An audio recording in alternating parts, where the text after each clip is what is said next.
So you got a PUR water filtration system, huh?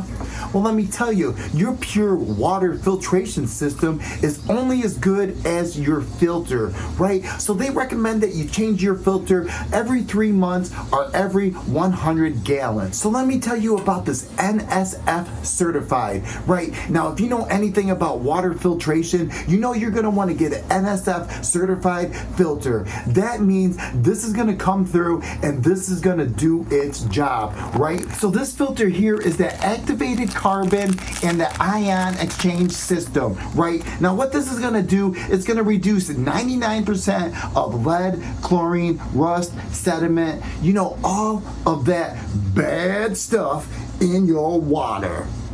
And not only is this gonna remove all of that bad stuff, this is gonna make your water taste amazing. Whether you're drinking it out of the faucet or one of those other PUR systems, you know what I mean?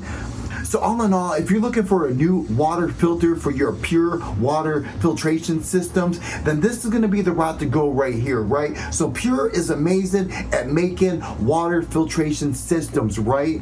But this here, these guys are amazing at making the filters. So this is gonna come through, it's gonna get all the bad stuff out of the water, it's gonna take your water and make it taste good, and then, you know, this is gonna be it. So you're gonna be able to slap a new one of these every 3 months or every 100 gallons, and the filter is made with high quality materials. I love the color on it. You can tell that it's nice and sturdy, and it's gonna come through and do the job. So, like I said, all in all, if you're looking for a new filter to, you know, take place in your PUR water filtration system, this replacement filter is going to be the route to go. This is going to step in, step up, and not let you down.